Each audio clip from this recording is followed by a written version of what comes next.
예, 오늘 제목은 하나님 나라 백성의 삶이라는 제목으로 신명기서 4장 44절부터 5장 10절까지의 말씀을 가지고 함께 나눠보도록 하겠습니다. 우리가 하나님 나라의 백성으로서 살아가려면 어떠한 정체성과 태도로 살아가야 할까요? 모세는 모압 평지에서 가나안 땅에 들어가기 직전인 다음 세대에게 하나님 나라의 백성의 정체성과 나아갈 길을 말해주고 있습니다. 첫 번째 설교가 율법 순종을 요구했다면 오늘 두 번째 설교에서는 율법의 내용을 담고 있습니다.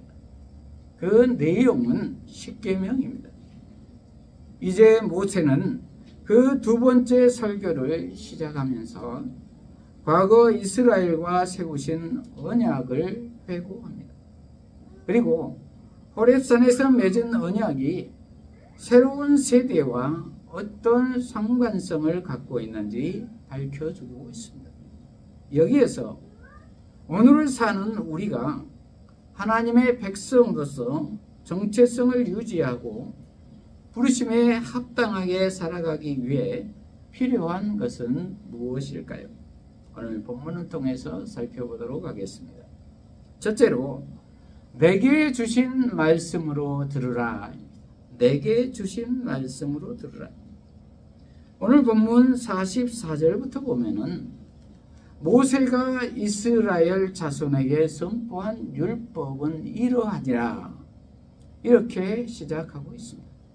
45절에는 이스라엘 자손이 애굽에서 나온 후에 모세가 증언과 규례와 법도를 선포하였으니 요단 동쪽 벳부올 맞은편 골짜기에서 그리하였더라.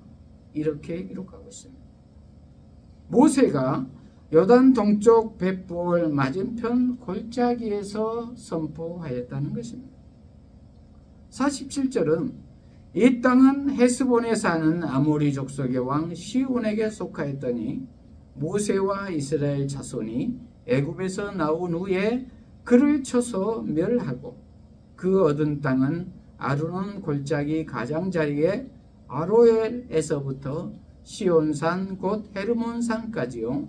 요단 이쪽 곧 그 동쪽은 아라바니 비스가 기슬갈에 아라바의 바다까지이니라. 이렇게 기록하고 있습니다.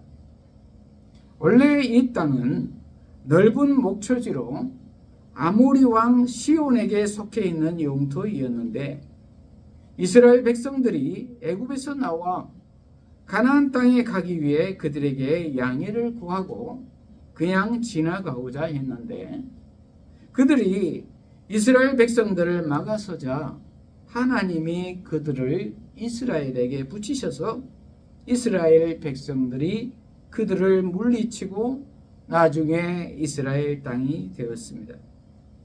그리고 또 다른 아모리 족속인 바산왕 옥도 길을 막아서자 바산왕 옥마저 물리치고 그 위쪽에 바산 땅까지 차지하게 되지요. 그래서 그들이 차지한 요단 동편의 범위는 남북으로는 모압의 북쪽 경계선인 아르논 골짜기 근처의 아로엘로부터 멀리 북쪽의 헤르몬산까지 약 230km에 이르렀다는 것입니다. 헤르몬산은 시온산의 다른 방언으로 시련 혹은 스닐로 불립니다. 그곳은 동서로는 폭이 들쭉날쭉한데 오른쪽에 암몬과의 국경선으로부터 아라바 바다, 곧 비스가 아래쪽의 사이까지 이르는 범위라는 것입니다. 이렇게 하나님의 길을 막아서는 자들은 절대로 하나님을 이길 수가 없으며 오히려 멸망하게 된다는 것입니다. 그러므로 하나님의 백성들은 어려운 환경을 두려워할 필요가 없다는 것입니다. 왜냐하면 오히려 더 큰 복이 준비되어 있기 때문입니다. 이제 모세는 이렇게 새롭게 정복한 요단 동편 벳부올 맞은편 골짜기에서 광야 40년의 여정을 회고하고 율법을 선포하면서 마지막 유언 연설을 하고 있는 것입니다. 그러므로 아주 중요한 연설을 하고 있는 것이지요. 그러므로 다음 세대가 새겨 들어야 할 말일 것입니다.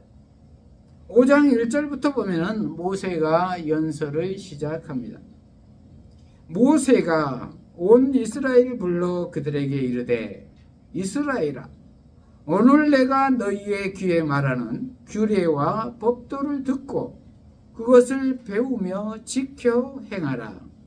우리 하나님 여호와께서 호렙산에서 우리와 언약을 세우셨나니 이 언약은 여호와께서 우리 조상들과 세우신 것이 아니요 오늘 여기 살아있는 우리 곧 우리와 세우신 것이라.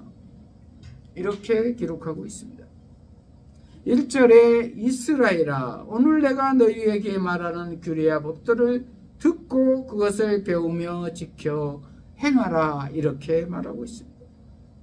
하나님의 백성들아 내가 너희에게 말하는 규례와 법도를 듣고 배우며 지켜 행하라고 말하고 있는 것입니다. 이것은 시내산에서 받았던 십계명을 재차 고지하고 있는 것입니다. 왜냐하면 십계명은 가나안 땅에 들어가 살기 위한 아주 중요한 법이기 때문입니다. 하나님 나라의 법이 요약되어 있기 때문입니다. 그러므로 십계명은 모든 법의 상위법입니다. 그러므로 우리가 신앙생활을 하면서 하나님의 법을 알기 어려우면 성경 표지 뒤편에 게재되어 있는 십계명을 보시면 도움이 될 것입니다. 십계명을 요약하면 1계명에서 4계명까지는 하나님 사랑에 관한 것이고 5계명에서 10계명까지는 이웃 사랑에 관한 것이지요. 한 단어로 요약하면 성경이 말하는 하나님의 법은 사랑이지요. 그러므로 사랑 없이 행하는 모든 율법의 행위는 고린도전서 13장을 보면은 울리는 꽹과리와 같다고 있습니다. 아무 소용이 없다고 있습니다. 그러므로 우리는 하나님과 이웃을 내 몸과 같이 사랑해야 할 것입니다. 그리고 더 쉽게는 예수님이라면 어떻게 할 것인가를 생각해보고 행동한다면 더 쉽게 접근할 수가 있을 것입니다. 왜냐하면 신약에 와서 예수님이 사랑의 모본을 우리에게 친히 보여주셨기 때문입니다. 십자가에서 죽기까지 우리를 사랑해 주셨기 때문입니다. 그리고 지금도 성령으로 살아계셔서 연약한 우리를 직접 도와주고 계시기 때문입니다. 저와 여러분은 어떻습니까? 듣고 있으십니까? 배우고 있으십니까? 지켜 행하고 있으십니까? 예수님께 의지하고 있으십니까? 말씀 안에서 오직 예수님만을 의지해야 될 줄로 믿습니다. 그러면서 이 언약은 3절에 이 언약은 여호와께서 우리 조상들과 세우신 것이 아니요 오늘 여기 살아있는 우리 곧 우리와 세우신 것이라. 이렇게 말하고 있습니다. 옛날 우리 조상들과 세운 언약이 아니라는 것입니다. 오늘 여기 살아있는 우리 곧 우리와 세우신 것이라는 것입니다. 언약의 현재성입니다. 이 말은 지금 우리에게도 해당된다는 말입니다. 오늘 여기 지금 우리와 세우신 언약이라는 것입니다. 왜냐하면 살아계신 하나님께서는 아브라함과 이삭과 야곱의 하나님이시기 때문입니다. 고조부, 중조부 할아버지가 아니라 지금 우리에게도 동일하게 살아계셔서 역사하시는 아브라함의 하나님, 이삭의 하나님, 야곱의 하나님, 지금 우리의 하나님이 되신다는 것입니다. 그 하나님이, 그 예수님이, 그 성령님이, 그 삼위일체 하나님이 우리와 지금 함께하고 계신다는 것입니다. 이 얼마나 큰 복입니까? 그러므로 저와 여러분은 그 예수님 안에서 말씀을 듣고 배우고 지켜 행해야 할 것입니다. 그렇습니다. 모세는 하나님께서 조상과 맺은 언약이 그 세대뿐만 아니라 오늘을 위한 언약이라고 말하고 있습니다. 그리고 그 언약의 권리와 책임이 현재의 백성들에게도 있다는 말입니다. 그러므로 말씀은 항상 유효하며 모든 세대를 아우른다는 것입니다. 그러므로 우리가 주의 백성으로 살아가기 원한다면 그 말씀을 오늘 여기 나를 위한 말씀으로 들어야 할 것입니다. 그리고 4절에서 5절은 여호와께서 산이 불 가운데서 너희와 대면하여 말씀하시매 그때에 너희가 풀을 두려워하여 산에 오르지 못하므로 내가 여호와와 너희 중간에 서서 여호와의 말씀을 너희에게 전하였노라. 여호와께서 이르시되, 이렇게 기록되어 있습니다. 여호와께서 시내산에서 불 가운데서 너희와 대면하여 말씀하실 때에 너희가 불을 두려워하여 산에 오르지 못하므로 모세 자신이 너희와 하나님 사이의 중간에 서서 여호와의 말씀을 전했다는 것입니다. 중보자가 된다는 것입니다. 그러므로 모세는 우리의 중보자이신 예수님을 예표하고 있습니다. 그러면서 그때 상황을 다시 상기시키고 있는 것입니다. 왜냐하면 다음 세대들은 그때 상황을 모르기 때문에 그렇습니다. 그러면서 여호와께서 말씀하시기를 이렇게 시작하고 있는 것입니다. 둘째로 은혜를 항상 기억하라. 은혜를 항상 기억하라. 6절부터 보면은 여호와께서 말씀하십니다. 나는 너를 애굽 땅 종되었던 집에서 인도하여 낸 내 하나님 여호와라. 이렇게 시작하고 있습니다. 나는 너를 애굽 땅 종되었던 집에서 인도하여 낸 내 하나님 여호와라는 것입니다. 애굽 땅 종되었던 집은 어떤 것입니까? 노예입니다. 자유와 인권이 없었던 것입니다. 힘든 노역만 있었던 것입니다. 그러나 먹을 것은 제공해 주었겠지요. 짐승처럼 산 것이지요. 먹여주고 입혀주는 것밖에 없었으니까 말입니다. 그런데 그들은 그것을 행복이라고 생각하고 살았다는 것입니다. 그래서 그들을 하나님께서 꺼내 주어서 구원해 주셨다는 것입니다. 그것이 홍해를 건넌 출애굽 사건입니다. 전적인 하나님의 은혜입니다. 그들이 자격이 있어서 구원해 주신 것이 아닙니다. 우리의 구원도 마찬가지입니다. 우리가 무슨 자격이 되어서 구원을 받는 것이 아닙니다.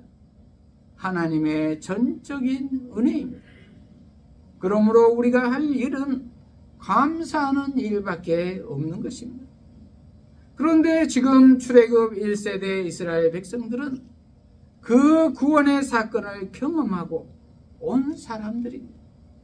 그러나 출애굽 2세대 다음 세대들은 경험하지 못했습니다. 그래서 그들에게 내가 너희를 애굽 땅 종되었던 집에서 인도하여 낸 그 하나님이다 라고 말씀하고 있는 것입니다.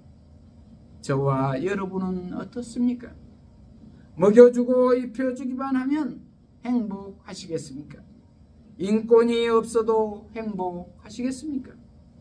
혹자는 생각하기에 죽으면 다 흙으로 돌아가고 끝난다고 생각을 하지요. 우리가 지금 생각하고 말하고 있는 모든 것도 다 소멸된다고 생각하지요. 그래서 힘들면 죽어버리면 끝난다고 생각을 하기도 합니다. 그러나 정말 그럴까요?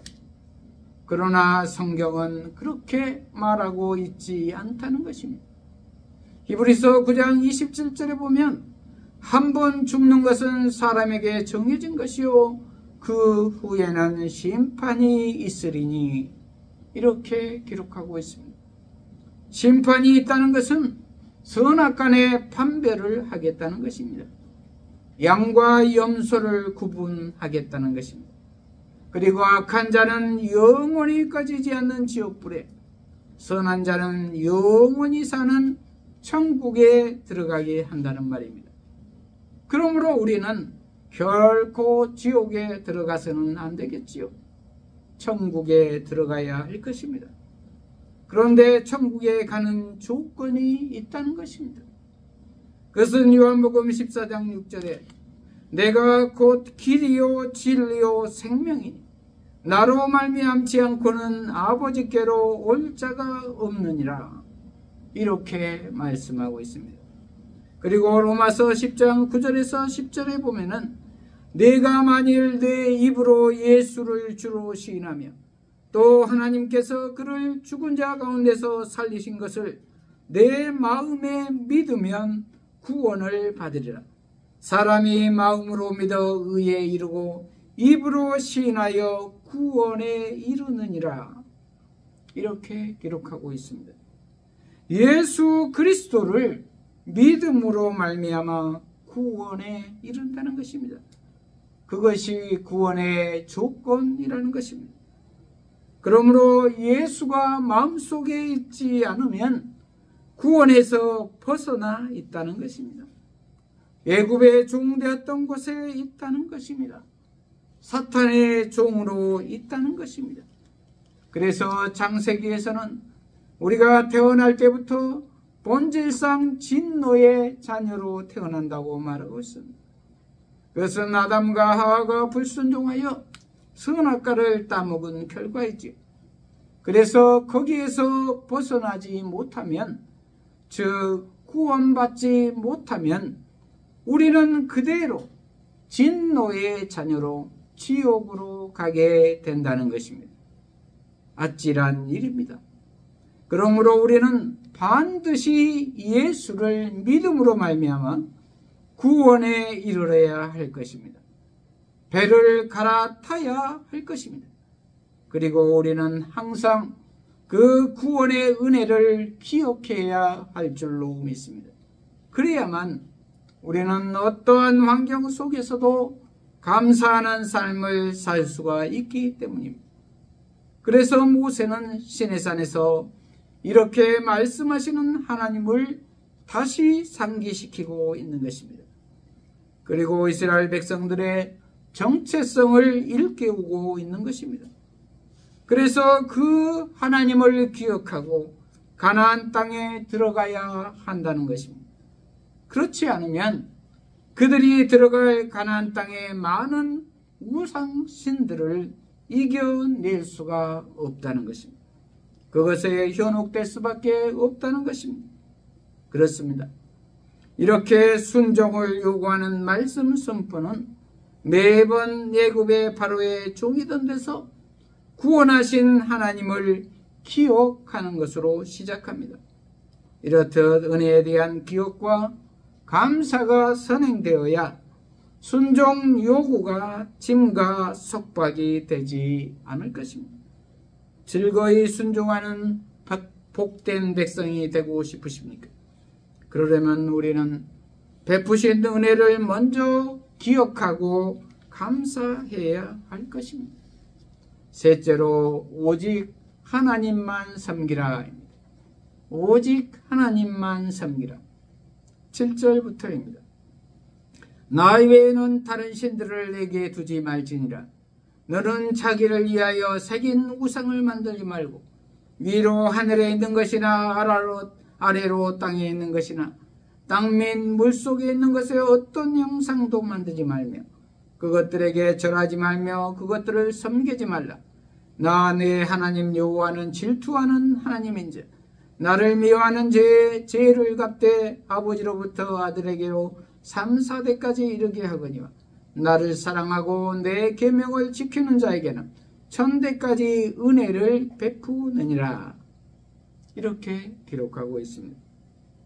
하나님 외에 다른 신들을 내게 두지 말라는 것입니다. 그 신들은 어떤 신들입니까? 우상들입니다. 자기를 위하여 새긴 우상들입니다. 자기 욕심을 위해 형상을 만들어 놓고 그것에 절하고 섬기는 것입니다. 즉 돼지 머리 놓고 절하고 어떤 금송아지 형상을 만들어 놓고 절하고 그것을 섬긴다는 것입니다. 다 그것에다 자기의 소원을 빌고 있는 것이지요. 탐욕입니다. 또한 하나님보다도 더 사랑하는 것이 있으면 그것들은 다 우상이라는 것입니다. 다른 신들이라는 것입니다. 그것이 오늘날에는 돈이 될 수도 있고 명예와 권력과 건강과 육신의 쾌락이 될 수도 있다는 것입니다. 그래서 그것을 위해서 하나님을 버리게 된다는 것입니다. 저와 여러분은 어떻습니까? 오직 하나님만을 섬겨야 될 줄로 믿습니다. 그러지 않을 경우에는 어떻다고 했습니까? 9절에 나 내 하나님 여호와는 질투하는 하나님인즉 나를 미워하는 죄를 갚되 아버지로부터 아들에게로 3, 4대까지 이르게 하거니와 이렇게 기록하고 있습니다. 아버지로부터 3, 4대까지 이르기까지 죄를 갚는다는 것입니다. 무서운 말입니다. 그러므로 우리는 오직 하나님만을 섬겨야 할 줄로 믿습니다. 그러면 10절에 나를 사랑하고 내 계명을 지키는 자에게는 1000대까지 은혜를 베푸느니라. 이렇게 말씀하고 있습니다. 너무 감사한 말씀입니다. 그러므로 우리는 하나님을 사랑하고 계명을 지켜야 할 줄로 믿습니다. 그렇습니다. 그러므로 우리는 하나님 외에 아무것도 섬기지 말고 어떤 형상도 만들지 말아야 할 것입니다. 우리가 하나님을 떠나거나 그분을 형상화하는 순간 하나님 나라 백성의 정체성은 상실될 것입니다. 그러므로 축복받는 백성으로 살기 원한다면 그 어떤 것도 하나님보다 우선하거나 사랑하지 말아야 할 줄로 믿습니다. 오직 그분만을 사랑해야 할 것입니다. 말씀을 마무리합니다. 저와 여러분은 하나님 나라 백성의 삶을 잘 살고 있으십니까? 그러한 삶을 살려면 첫째로 하나님 말씀을 내게 주신 말씀으로 들어야 할 것입니다. 옛날 이야기로 치부하지 말아야 한다는 말입니다. 지금 내게 주신 말씀으로 들어야 한다는 말입니다. 둘째로 은혜를 항상 기억해야 할 것입니다. 내가 어떤 상태에서 구원을 받았는지를 기억해야 할 것입니다. 죽을 수밖에 없었던 내가 전적인 하나님의 은혜로 구원을 받았기에 무조건 감사하는 삶을 살아야 한다는 말입니다. 그럴 때 온전한 순종을 할 수 있게 된다는 말입니다. 셋째로 오직 하나님만을 섬겨야 할 것입니다. 자기를 위하여 어떠한 형상도 우상도 만들지 말아야 한다는 말입니다. 하나님보다도 더 중요하게 생각해서는 더 사랑해서는 안 된다는 말입니다. 오직 하나님만을 섬길 때 하나님을 우선시할 때 1000대까지 복을 주신다는 것입니다. 이러한 우리 모두가 되어서 승리하는 복된 삶을 사시기를 축복합니다. 기도하십시다. 하나님 아버지, 오늘 하나님 나라 백성의 삶이라는 제목의 말씀으로 깨닫게 하시니 감사합니다. 우리 모두가 하나님 나라 백성의 삶을 살기 위해서 하나님의 말씀을 지금 내게 주신 말씀으로 듣게 하시고 구원의 은혜를 항상 기억하게 하시고 오직 하나님만을 섬기게 하여 주셔서 승리하는 복된 삶을 살게 하여 주시옵소서. 예수님 이름으로 기도합니다. 아멘.